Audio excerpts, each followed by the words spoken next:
it's Dr. Dickenson. In this video, I am going to really unpack Subtest 1 of the RICA. So if you've already watched my video on what to expect when you're expected to take the RICA, then you're going to love this video because I'm taking a deep dive into Subtest 1. Now, Subtest 1 is all about fluency. So when it comes to fluency, you're going to be expected to know the role of fluency, factors that affect the development of fluency, how do you assess fluency, and what does instruction look like in fluency?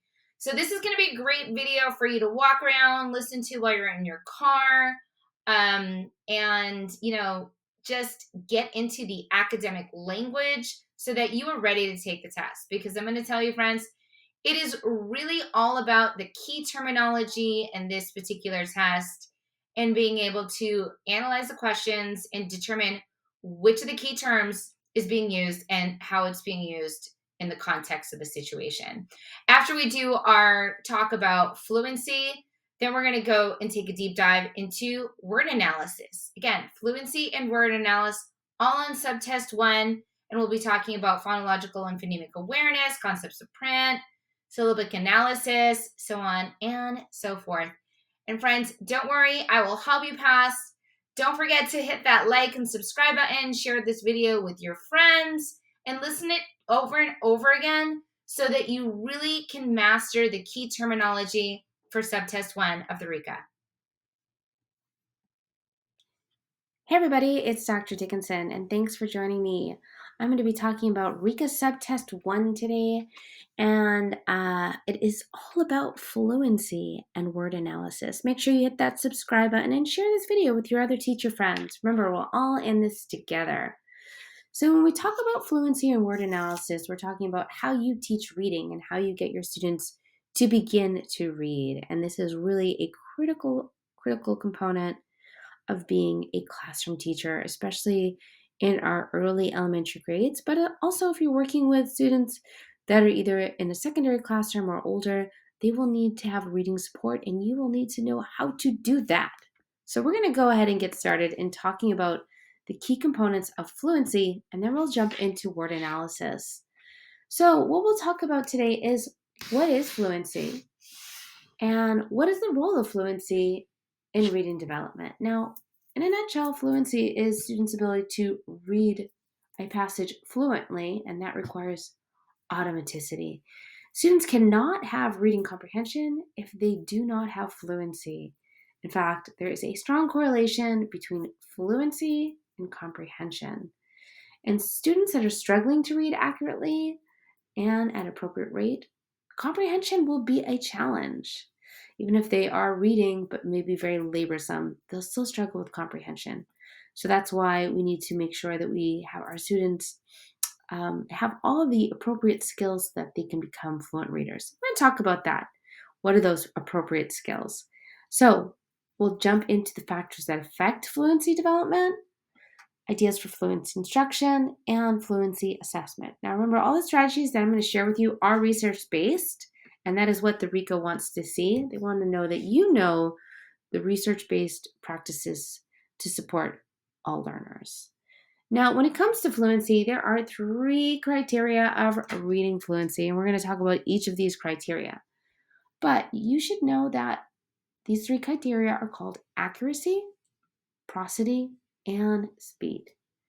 Being aware of these 3 criteria is critical because you will need to be able to assess your students in each of these areas to see where they are in their fluency development and where you might need to be supporting them if they're struggling in one of these 3 areas. So let's go ahead and unpack the first area. This is called accuracy. And in a nutshell, accuracy is that correct pronunciation of words as they appear in a text. Now, we really want our students to be able to pronounce words with automaticity. Just like I said, that word automaticity. That means there's really not much effort.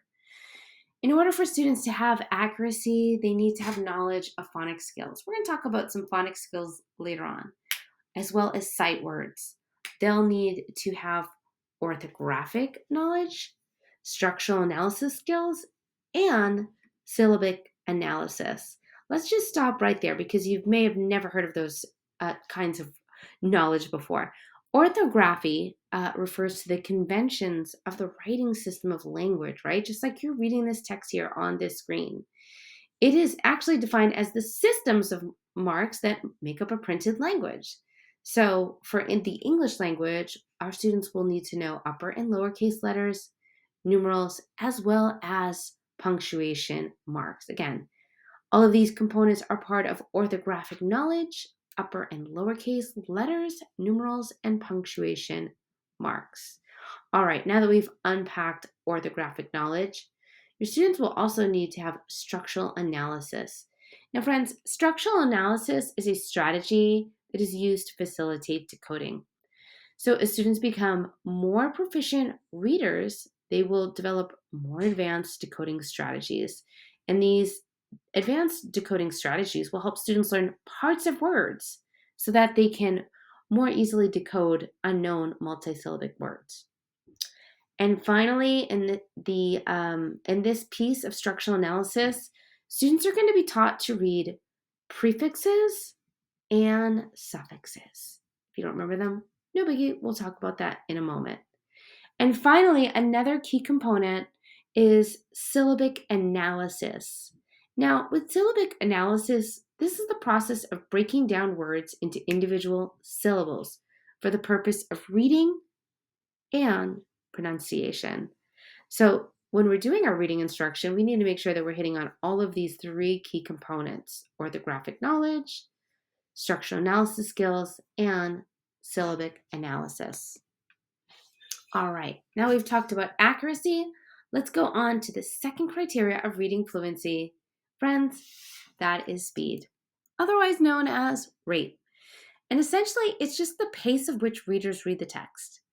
Again, we don't want to really, really fast, because if we're reading too fast, we can't understand what we're reading, and we as teachers can't hear the student's pronunciation. And again, as I shared earlier, if students are reading too slow, that's going to impact their reading comprehension. So, in order for readers to achieve an appropriate rate, they need to be able to decode words and phrases and sentences quickly. And speed is often measured in WPM, which stands for, you got it, words per minute. All right, now that we've talked about speed, the next key component is prosody. Now, prosody refers to the reader's ability to read with appropriate expression, right? See how I and my voice go up there?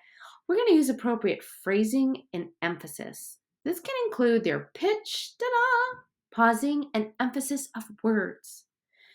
And for example, when students see things like quotation marks, they'll know that it's a character speaking. It might change their tone. They may use a high tone or a low tone based on their character. Finally, readers should also know about those commas and express excitement when they see punctuation, like an exclamation mark. All right, so that is all about prosody. It's that appropriate expression. All right, now that we've talked about the three critical pieces of reading fluency, again, criteria, accuracy, prosody, and speed, we're going to move on to fluency development. Friends, I try to make this as a developmental progression as I could. But as you can see at the bottom, students need to begin with knowing their letter name and sight words. These early readers begin by learning the letter names. They'll know that the letters that are in the graphemes will represent a letter and their name. Then they begin to progress to reading decodable text and having the opportunity to reread these books to achieve automaticity. As students continue to develop decoding skills, sight words, and vocabulary, they can begin to read more complex moves. And then they'll move from decodable books like consonant, vowel, consonant, CVC books, to chapter books, as well as complex academic material.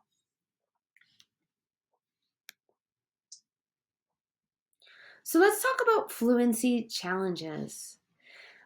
What the research says is that word analysis is typically the number one reason that can disrupt fluency. That means that students are not familiar with the word and they don't have the skills to figure out how to pronounce the word. For example, using either syllabic, clapping it out, or structural analysis. We talked about that earlier.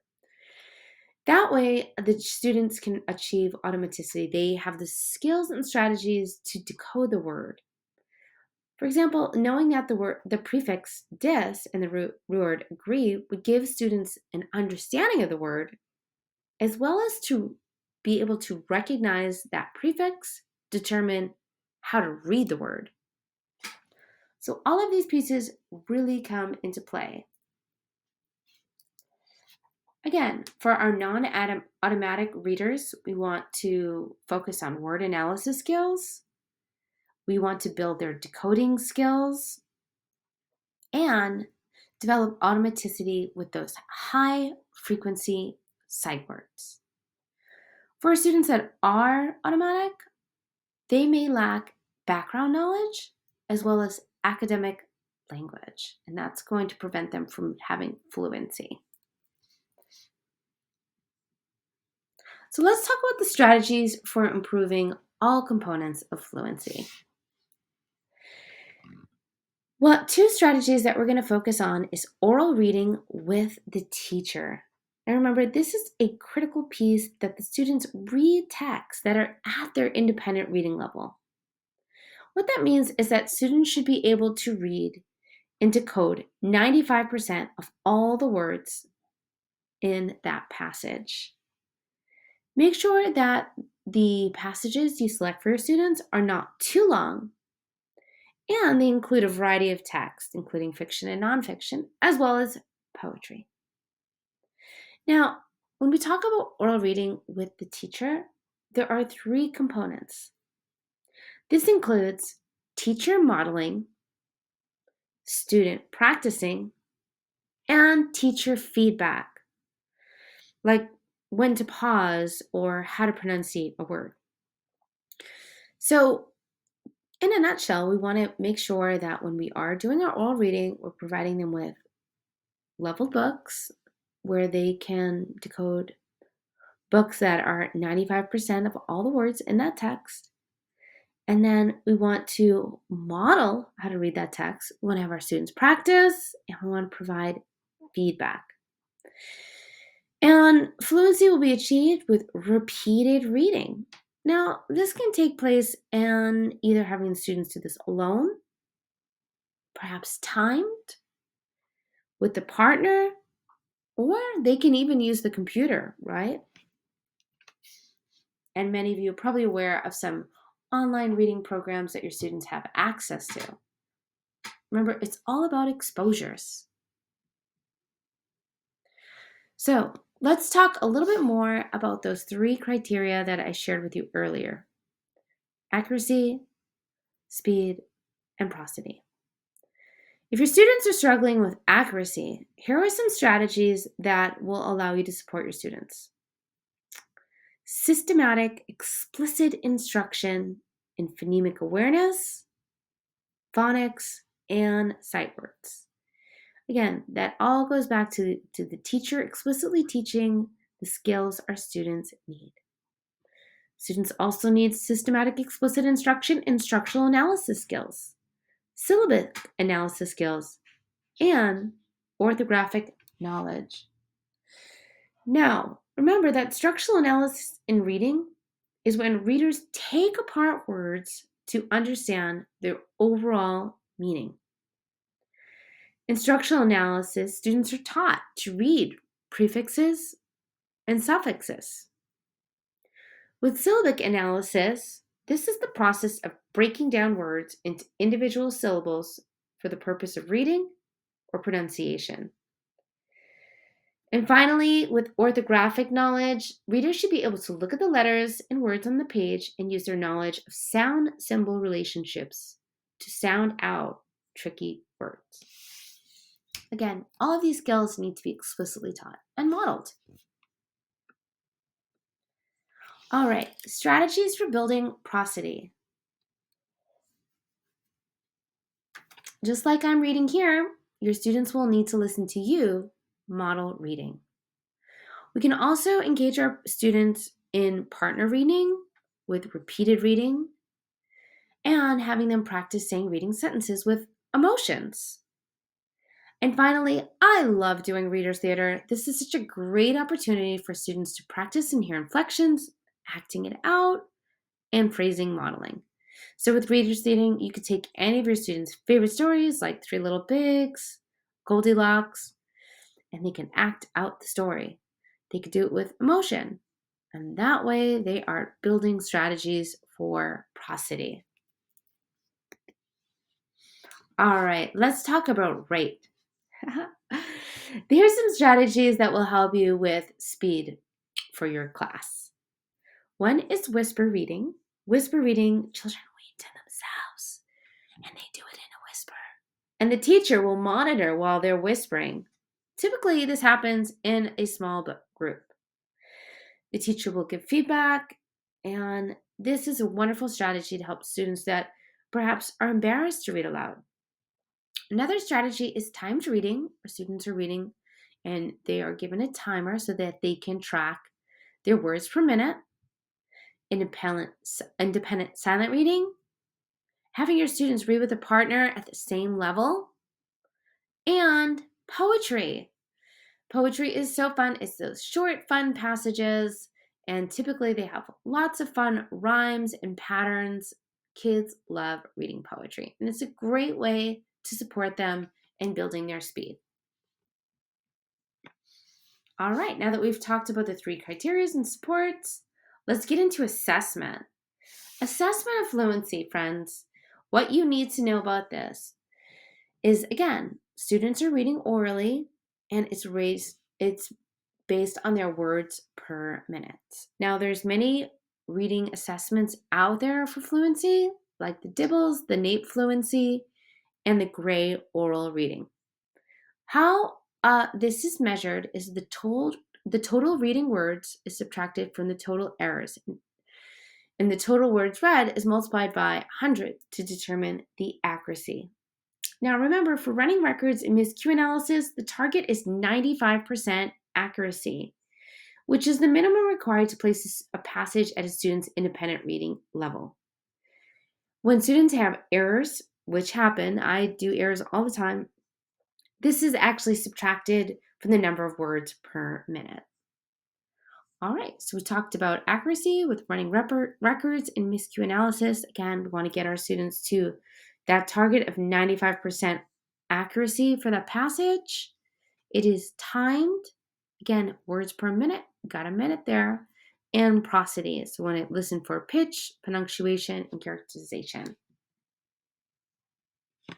All right, now that we've talked about fluency, we're going to jump on into word analysis. Now, there's really a lot here, so you might want to take notes and think about what is word analysis. This includes all of these components: phonological and phonemic awareness, concepts about print, letter recognition, and alphabetic principle, phonics and sight words, syllabic analysis, structural analysis, and orthographic knowledge. So many things that we've already started talking about, but now we're going to go a bit deeper, and I'll be sharing you some strategies in each of these areas. Let's get started with phonological and phonemic awareness. All right, so phonological and phonemic awareness. Again, this is the knowledge that oral English is composed of smaller units. We know from the research that phonological awareness is strongly linked to early reading and spelling success. Phonological awareness describes awareness of how spoken language consists of different smaller components and the ability to identify and manipulate these. Now, phonemic awareness is the ability to distinguish separate phonemes or sounds in a word. Students will be able to manipulate individual phonemes in a word, and this skill involves onset and rhyme, blending, and segmenting sounds in words, as well as deleting and manipulating phonemes. We're going to go deeper into this component because there's so much here. Let's talk about phonics, which is part of phonological awareness, right? With phonics, This is the idea that letters and sound patterns represent the sounds of a spoken language, so that letter-sound correspondence. The letter A actually has two sounds, a, short a, and says its name, a, long a. Now, our students need to know that these relationships are going to help them to begin to read with fluency. Over time, students will be able to develop automaticity with the relationship between sound and letters, but it takes a lot of repetition and practice. Did you know that in English there are 44 phonemes? Phonemes are the words that the sounds make up in the language. They're divided into 19 consonants, 7 digraphs, 5 R-controlled sounds, 5 long vowel sounds, 5 short vowel sounds, 2 oo sounds, and 2 diphthongs. Our students are also going to need to know about the alphabetic principle, which is essentially that speech sounds are represented by letters. And again, that phonemes are the speech sounds. Graphemes are the English letters that represent the phonemes, as well as they'll need to know the vowels and the consonants. So much here. So let's talk about the levels of phonological awareness. This is really important for us to consider because our students will be working on these skills, and these skills will help them develop fluency. Our students need rhyme awareness and alliteration. So they need to be aware that words rhyme, cat, hat, sat, fat. And we could do this through song or reading, both. And alliteration is the ability to identify when words have the same first sound, like candy and cookie. They both have the k sound. Our students also need to have ability of word awareness. Now, word awareness is the idea that sentences are made up of words. For example, how many words are in the sentence, my mom loves me? You got it. There are 4. Students also need to know about syllables, and we will practice syllables during our explicit direct instruction. Now, a syllable is the ability to hear the individual units with vowel sounds that make up a word. We can have our students clap out words, and we can use their name or our own name to have them clap it out. For example, Alejandra. Alejandra. There are 4 syllables. How about education? Education. 4 syllables. For onsets and rhymes, students need to hear the sounds or sounds before the vowels in a syllable as the onset, and the vowel sound and everything after it as the rhyme. For example, cat, k, at, k, c is the onset, and at is the rhyme. Let's try another one. Like, ooh is the onset, and Ike is the rhyme. Finally, students also need phonemic sound awareness, which is the ability to separate a single sound in a position of a word. We're going to go more into detail for phonemic sound awareness and some strategies that you can use in your classroom. Okay, let's do that together. All right, so when you're working on phonemic sound awareness, some strategies that you can use is, and again, these are research-based strategies, isolation. Isolation is when students are able to hear and identify the initial, medial, and final sound in a word. For example, what's the first sound in dog? You got it, it's D. What's the last sound in dog? You got it, it's G. We can also have them do phoneme blending. This is the ability to blend individual sounds together to make a word. For example, j, et makes the word jet.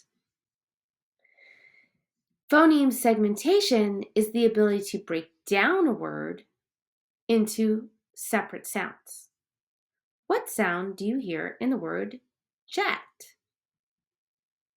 You got it. It's j, et. That's phoneme segmentation. For the word bag, b, a, g. They're segmenting the word into individual sounds. Another skill to support students in fluency is phoneme addition. This is the ability to add one phoneme to a word. What does it sound like when you add s at the end of jet? Jets. What does it sound like when you add s at the beginning of park? Spark. You will also need to have students do phoneme deletion. This is the ability to remove a phoneme from a word. What are you left with when you say jet without the j sound? Et. What about spark without the s? Park. Phoneme substitution includes the ability to replace a phoneme in a word with another. Can you change the j in jet to s? Set. You got it. How about change p in park with b? It's bark. All right, so now that we've talked about some wonderful phonemic sound awareness strategies, let's move on. We're going to talk about concepts about print. This is a really important skill for students to have. And typically, again, this is done through teacher modeling and explicit direct instruction. Our students need to know that print has meaning. This includes students understanding the principles of how letters, words, and sentences are represented in a written language. Directionality and tracking.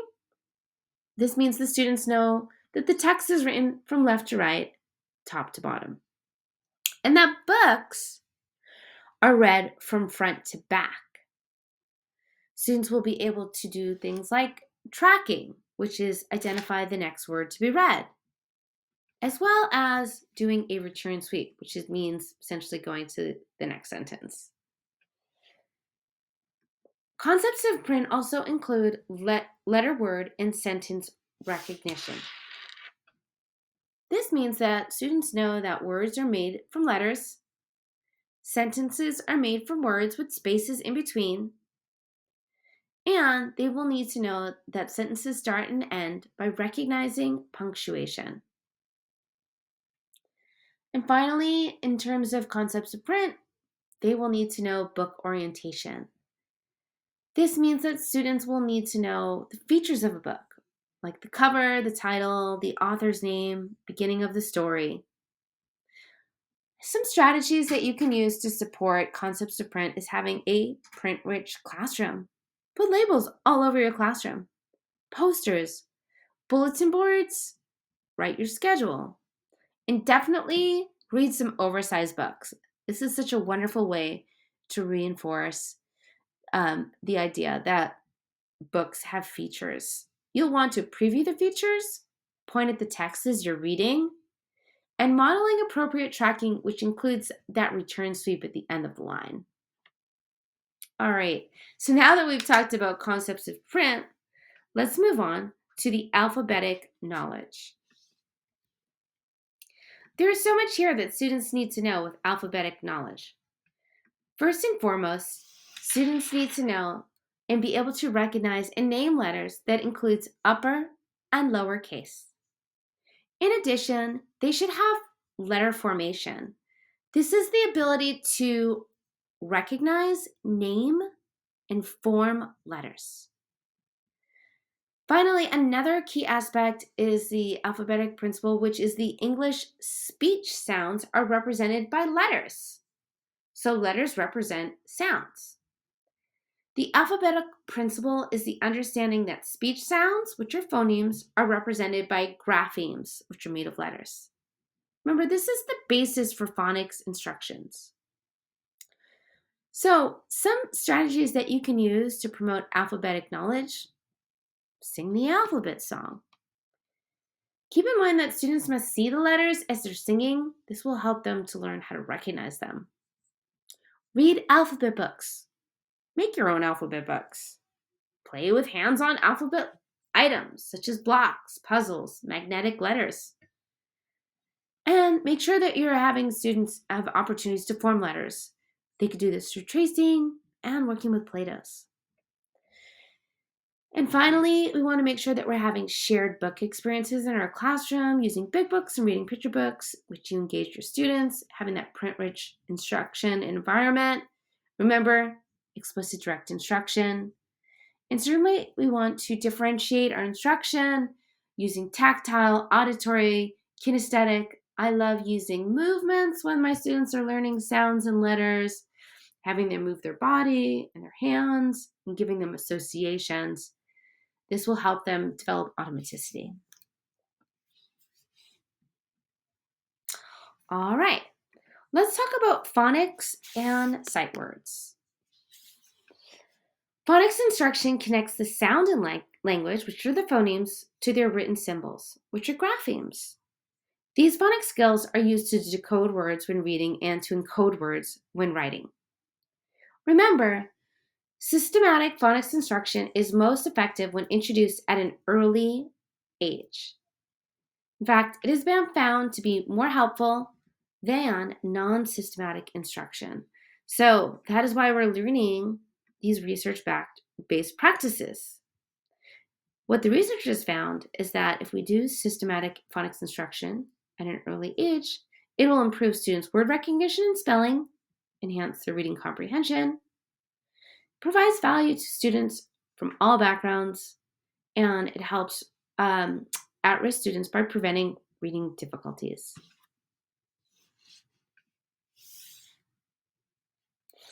All right, so let's talk about sight words. Sight words are words that children should be taught to identify as a whole unit without breaking the word down by phonics. There are 4 types of sight words that I have listed here: high frequency, irregular spelling, interest words, and content specific. Now, high frequency words are words such as this, on, because. Irregular spelling words include break, fought, and dream.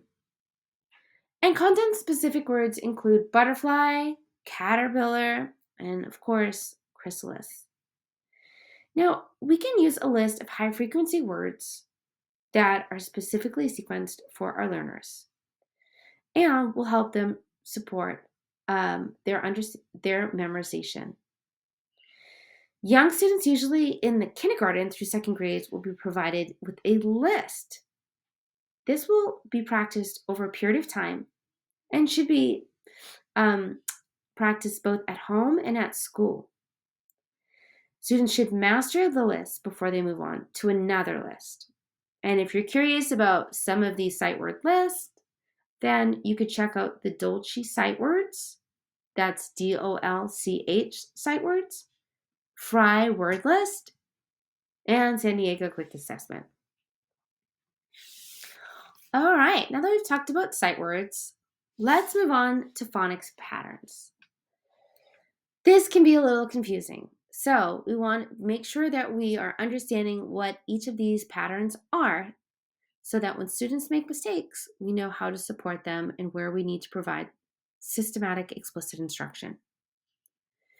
Consonant blends are blends that with 2 or more consonants that are blended together when decoded, but with each retaining its own sound.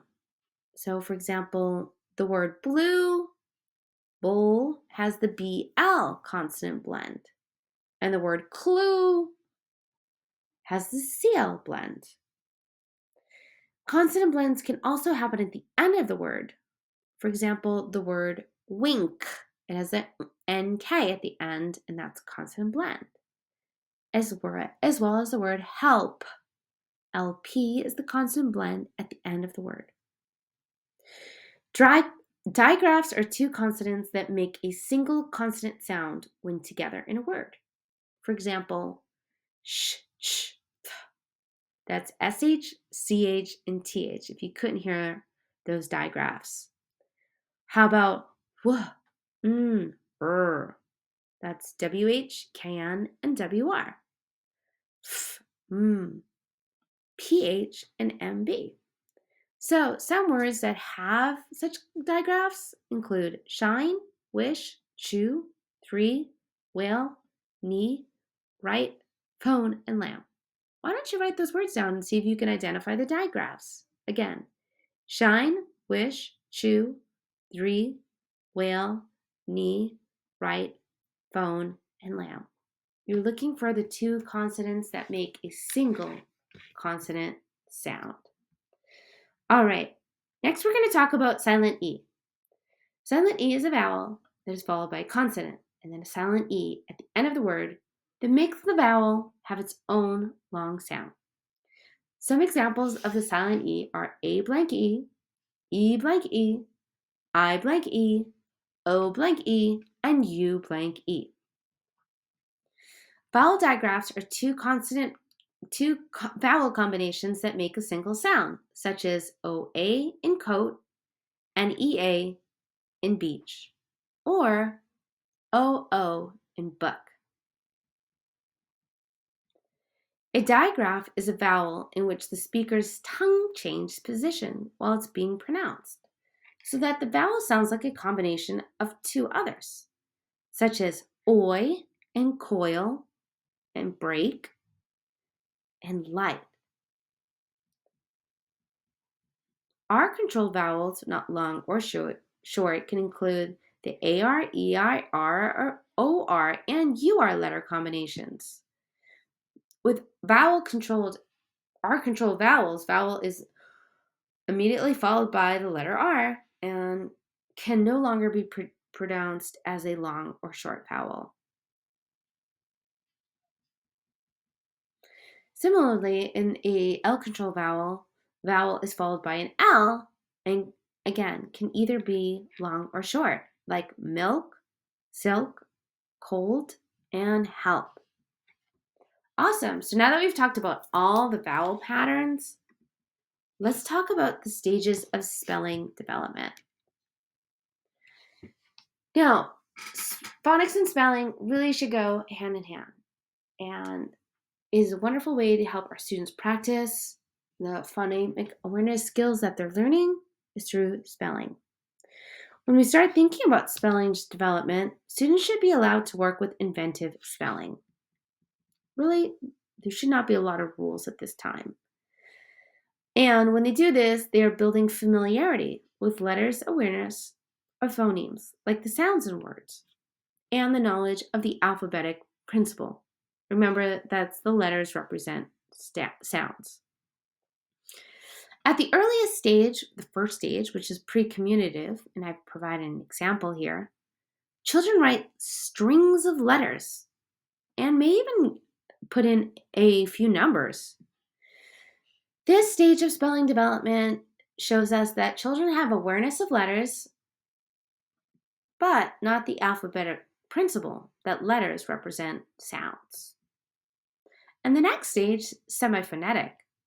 Children are beginning to understand that letters represent sounds. In their writing, they're using letters to represent some, but not all sounds in the words.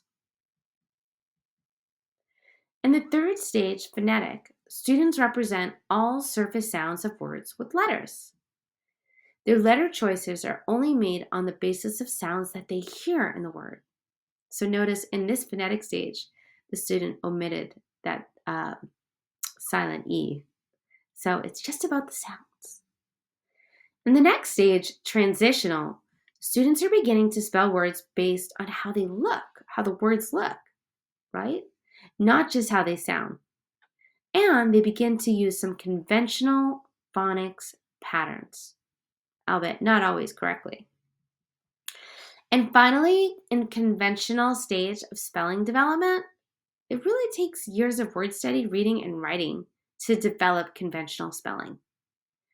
In this stage, conventional spellers have a firm grasp of spelling rules, meaning the units. They know when words don't look right, and they have mastered etymological structures, words from other languages. All right, again, the stages of spelling development: pre-commutative, semi-phonetic, phonetic, transitional, and conventional. Let's talk about some ways that we can assess our students in spelling. First, we always want to begin with a pre-assessment, and this is an entry-level assessment that will help us determine the student's current skill level.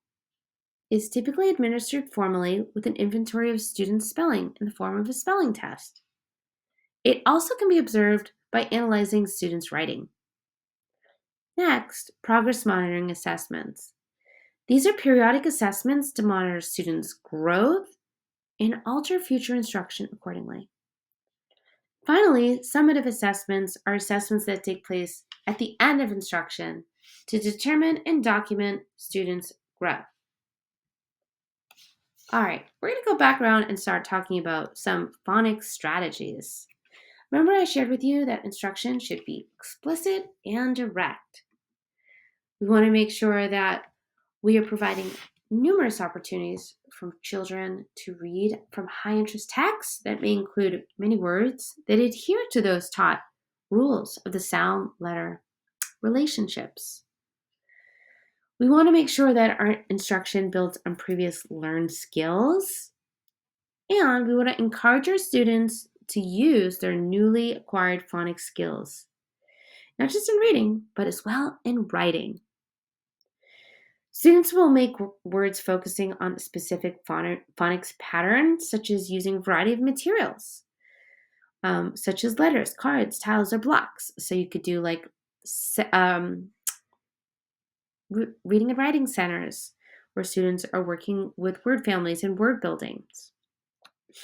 Teachers can use Elkonin boxes, which are multimodal. That means they can hear, see, and touch the sounds in words. So as students turn this into a multimodal experience because they are having a concrete experience. And as you say the word and you have them say it, for example, the word mug, they will move a token for each syllable that they hear in the word. G. So 3 tokens for 3 syllables. Teachers, you can also play listening activities like thumbs up, thumbs down, thumbs up when you hear words that start and same with the end sound, like cat, car, dog, and I'll put a thumb down. How about words that end with the same sound? Day, fray, K, boy, May, J, no. All right, so it's also important to practice phonics through listening. In addition, reinforce those word families. That's going to help students see patterns, and it will increase their ability to decode and encode significantly. Some examples of word families include like cub, shrub, hub, at, like mat, cat, sat, and an, fan, tan, ran. So teaching and practicing word families is actually shown to increase significant gains in spelling achievement. Finally, making word activities and word searches helps students internalize phonics patterns for reading and spelling. So great strategies here. Finally, we're going to be talking about word analysis. This includes morphology. Now, if you haven't heard of the word morphology, and I'm not talking about Morpheus from the Matrix, morphology is the study of word form in language. We need to know that words are formed with morphemes, which are the smallest meaningful units in a language. Notice here underneath morphology, I have roots and affixes. Affixes includes prefixes and suffixes. Now, roots are the basis to which affixes may be attached. They provide the core meaning of a word.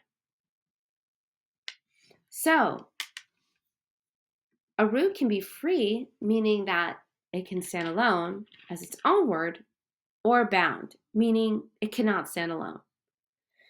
Examples of roots that can stand alone, again, they're free, include help, love, and friends. Examples of roots that cannot stand alone include multi, from the word multiply, multimedia, geo, which means Greek and includes geography and geology, and omni, which is Latin, meaning all, which is part of words like omniscient and omnivore. So, our roots are typically Greek and Latin words. And finally, we're going to talk about affixes. Affixes are also morphemes that can be attached to roots to modify them in some way. An affix cannot stand alone as its own word.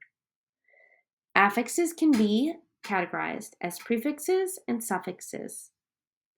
An example of a prefix is something that comes before the root, such as un and undone, re as in replay, and dis as in disrupt. She noticed these words need a root, or they become the root, but they cannot stand alone. A suffix comes after the root of a word, such as ed and closed, full as in helpful, and ing as in running. Finally, we're going to talk about derivational and inflectional affixes. Derivational affix alters the meaning or part of speech of a word. For example, when the prefix re is added to do, it forms redo, and it changes the meaning to do it again. When the suffix full is added to the noun joy, it becomes the adjective joyful. Again, changing the meaning of the word. So, inflectional affixes alter the forms of the word, but it does not typically change the part of the speech. Loud, louder, and loudest can all be used as either adjectives or adverbs. Jump, jumps, jumped, and jumping are all verbs, but they are in different tenses. Again, these are examples of inflectional affix. So just to sum up that when we want to teach morphology, we want to start with words that are in the children's vocabulary and support them in analyzing words to find their bases. Then we can look for other members of that family. Morphology instruction typically occurs during phonics instruction. So, for example, in a kindergarten lesson I taught, you can introduce the word some, and then we can add the corresponding pronunciation of S, Z, and S. Let's talk about how we can analyze words too. The root accept, which is a verb, means to agree or take something that is offered. Along with the root, unacceptable contains both a prefix and a suffix. The prefix un means not or changes the root to its opposite meaning. The suffix able means capable of and also changes the root from a verb to an adjective. So the word unacceptable is an adjective describing something offered that someone can or does not want to take.